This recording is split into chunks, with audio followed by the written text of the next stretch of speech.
Hey fam, hey, welcome back to my channel. I am back. Please forgive me for the in and out on my channel. It's just that so much is going on right now and it's going to get even busier as the time goes on. But I promise I will try to do better because I do want to keep the channel growing and I do want to keep giving those of you that have been my day ones more content. Now, last week I did content on 90 Day Fiancé the other way, so look out for that content as it comes out. But for tonight, we're going to go back to Sister Wives, which is like the gift that keeps on giving. I am talking about the rewatch or the reaction that Gwendolyn Brown gives to season 17, episode 8. All right, remember this is the episode where Christine starts by trying to tell Kody to get his shiznit out of her space. All right, we're going to come back and talk about it. Join me after the jingle. All right, so we start this watch along with Gwen asking, where's the music at the beginning of the episode? And we hear a little bit of thunder, and she says, I think this must be foreshadowing something. Oh yeah, Gwen, it's foreshadowing something. It's episode 8. So again, like I said, it's when Christine has asked Kody to move his stuff out of the house. And he gives a lot of excuses about how he's busy and he has to work. And at this point, Gwen stops the video and asks, what does my father do? Actually, she doesn't ask it that way. That was all me. But she says that she doesn't even know what work her father does either. So she's like the rest of us. So then he says he has no place to put his stuff and that he needs to just, move it around all the time. And he just, it doesn't feel like moving it right now. And again, Gwen stops the tape and says, or you could just throw it away. Or maybe you could do what you asked Janelle to do, which is to put it into storage. Now, she does come back and say that, of course, Kody didn't make her put her things into storage. Janelle had really no other choice because she moved into the fifth well. He also goes on about how he has this emotional attachment to the house and he has this emotional attachment to Christine. Gwen says, well, after about a 3 to 4 second side eye, she says, well, then be, a present husband. We've all been saying that, Gwen. We've all been saying that. Then, of course, they play the clip of Janelle saying that they used family money to buy Christine's house and Robin's house, and even points out that it was about the same amount.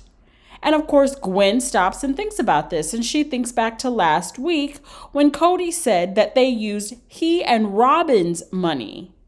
But then Janelle is saying family money. Who's telling the truth? Will the real people who paid for the house please stand up? Of course, she says that she's going to sell the bed and Kody's all hurt by it and, all butthurt about the bed. But Gwen lets us know that not only was she good with her mom selling the bed, she was actually the one to help her move it downstairs. And there was a celebration had by all. Actually, no, she didn't say that. Again, I'm embellishing. It's just that she was really happy. So the burning bed was going to be leaving the house. Now, Gwen gets really upset when she hears Kody say in this episode that it's our family. The family hasn't gone anywhere. Christine is just not in it.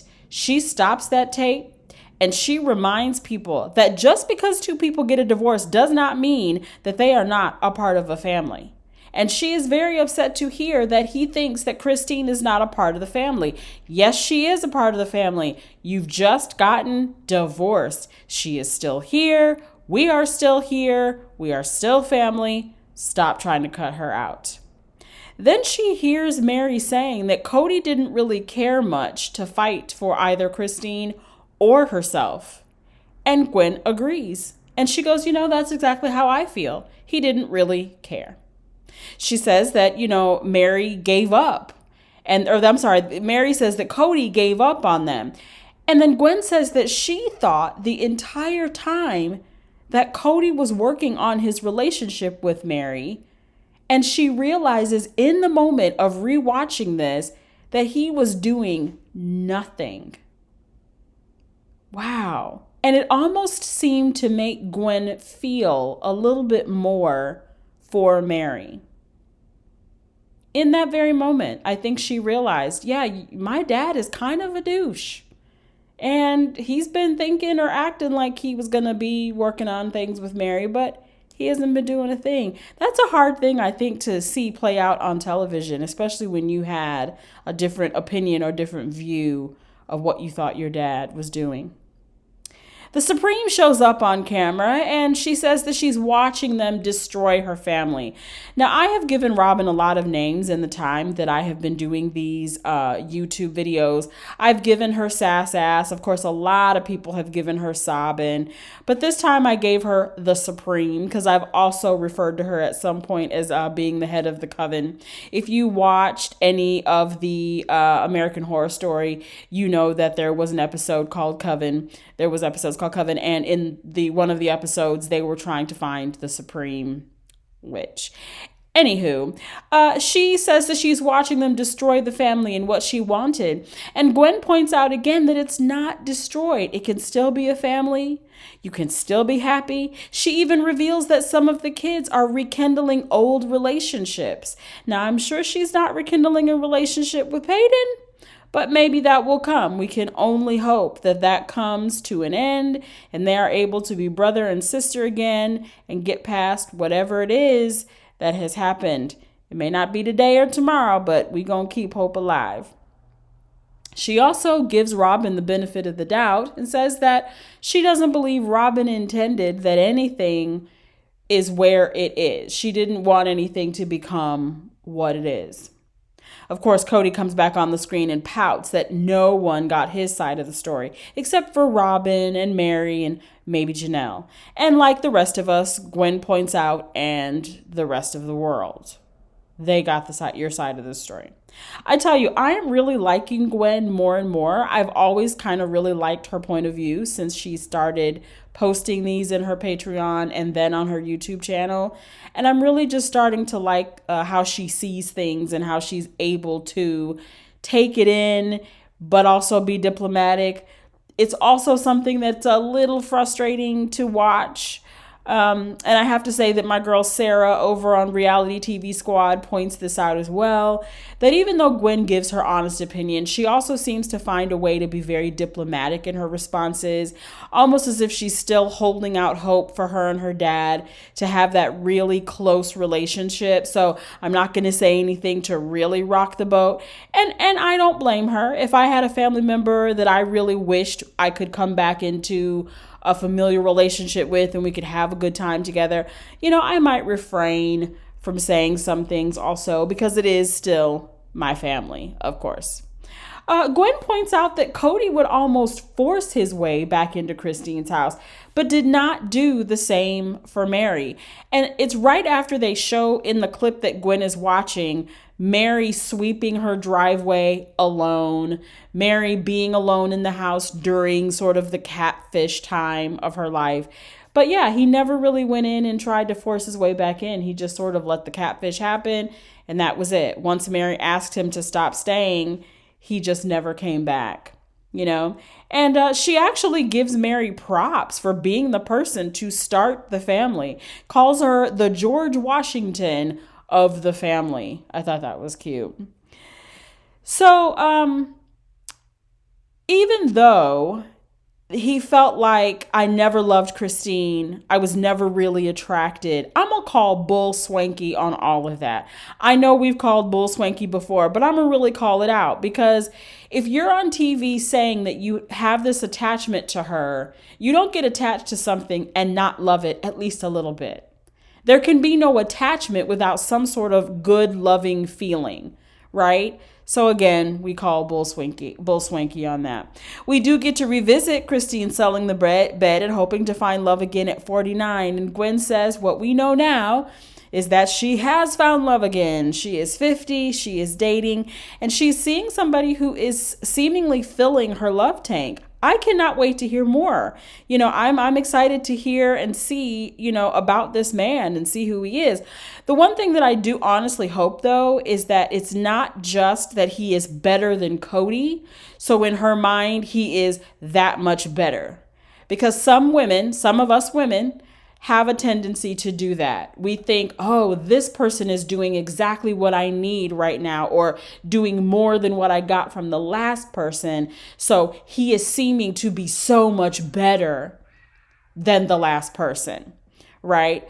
So hopefully he is truly what she is making him out to be. I wish her the best. But honey, let me tell you, girl, I will keep him hidden as long as I could. Keep him off these TV screens, keep him off this YouTube, keep him out these streets, because once people get a taste or a view of who you're seeing and a taste of your relationship, they're going to use some of it for fodder. So I would keep him hidden and to yourself like you're doing for a little bit longer. Really make sure he can take it.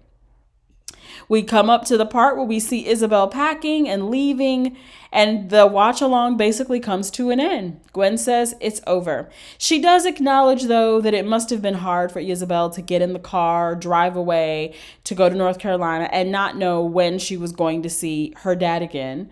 One of the funniest parts of this rewatch, though, was also noticing and pointing out that Truly, as she's packing the car, kind of sideswipes her dad, almost like tries to avoid him. And we do remember, if you remember back to that episode, that he has to ask her for a hug. So she noticed that too. So yes, Gwen, my thoughts are that she did try to avoid him, but he made her come back.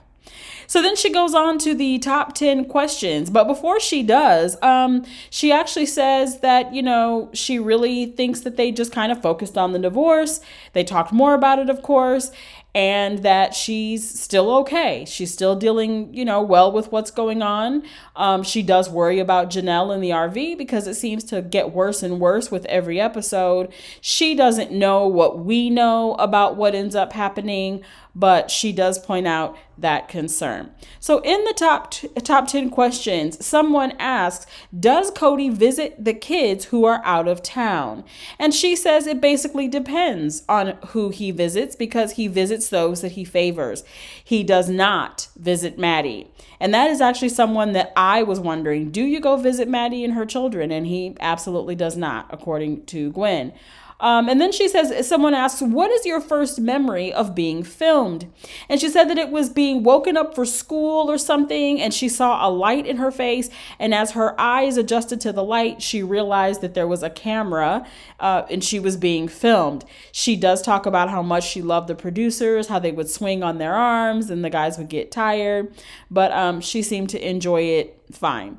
Someone then goes on to ask about Robin's crying and how much she cries and if that's really how Robin is. And she said yes. Now, this is one of those times when I thought that she was giving a lot of grace to Robin and answering diplomatically, because again, he who kills the queen or goes against the queen is dead. And we know that right now, the queen is Robin.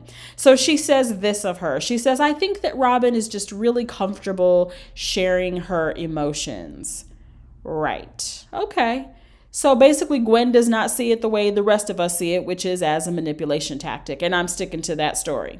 That's my story, and I'm sticking to it. I think she cries to get her way. I think she's done it her whole life. Being a teacher, I saw kids do it all the time. They said you said no to them, they cried. If you said yes, the tears would not even be there. So I see what I see, and I see that she was very much a crier to get her way.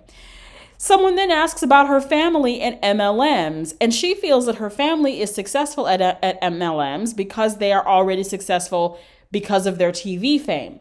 She gives advice that if you're going to do an MLM, you should already sort of have some following or some standing where people know who you are.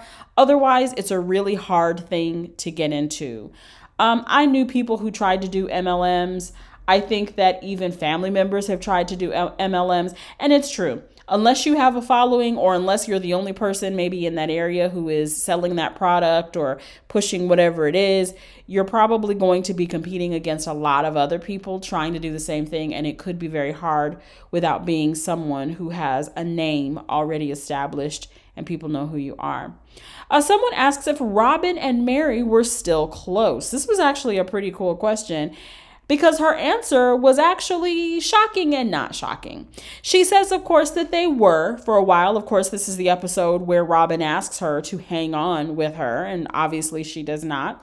So she gives us the real tea, and she says, no, they're not really close anymore. And she goes on to say that she doesn't know if she could even be close to the woman that her ex-husband stayed with. And I totally get that. So no, they are not close anymore. I think that it's been pointed out that even at the wedding, they didn't really sit near each other or anything like that. So, yeah, no, they are no longer close. It is pointed out that most of us believe that they only wanted her to stay, Mary, to stay for her financial contributions. This makes Gwen's mouth drop open. To hear that people believe that the only reason Robin and Kody wanted Mary to stay around was for her financial contribution. But then she says, but that makes sense. She would hate it if it were true, but it makes sense. All right, y'all. This is where the rewatch or the reaction video ended. And I have to say, like I said, this is the show that keeps on giving. I love that Gwen is doing this. I do want to, at some point, I've had this idea for a while. I cannot promise when it is coming, but I do want to do a video about how all of the Brown kids, or not all of them, but a lot of them are starting to use this YouTube platform to kind of tell their sides of the story. We know that McKelty and Tony have done some YouTubing or some Patreoning to tell how they feel about some things. We know that Isabel has been on their channel. I don't think she has a channel of her own. Peyton has done interviews. There are also kids who stay as far away from this kind of thing as possible. So it makes me wonder a little bit of, do we really just want to tell our story, or is this kind of a Brown family grab? You know, we're not going to do an MLM, but there's always YouTube. So maybe we'll do a video talking about that. It would be a cool thing to research and just see, because again, some kids are willing to talk, some kids are not. I love that Christine fought for Gwen to be able to have a voice. We know that Kody tried to sue his own children to keep them from talking. So there's probably something that he's thinking one of them will say that could be really detrimental to this show continuing. I'm actually wondering how they're going to continue. Of course, we know that season 18 is filming. We do know that we don't know. We think that we're going to see Janelle and then possibly Mary leaving Kody, since we know that that's what's going on. But beyond that, what could we possibly be talking about? I'm feeling like a knock at the door from Seeking Sister Wives might be on the table, because there is the rumor that Robin and Kody are trying to court other wives. I don't know, TLC. I don't know if I would watch that. I think that might skeeve me out a little bit to watch Kody and Robin, of all people, seeking a sister wife. Yeah, I want to get into that more, because I've heard a little bit of the rumor about something that happened with a wife that they were courting out of the country. I don't know if it's true, but if what I heard was true, it makes my skin crawl. All right, y'all. Like I said, Sister Wives is the gift that keeps on giving. I'm going to continue to do Sister Wives content. I'm a little bit more settled now, so these videos are going to be coming at you a little bit more frequently. I hope that if you left, you come back. I hope that if you haven't listened in a while because you thought I was gone, you are back and you will continue to listen. I thank you. I thank you. I thank you for sticking around, those of you who have. And as I always say, remember, if there's something you want to do, go ahead and do it. There is enough room for everybody. 64 days till my wedding. And I think we finally got everybody to RSVP. All right, y'all. I love y'all for real. Peace, love, and hair grease. We out.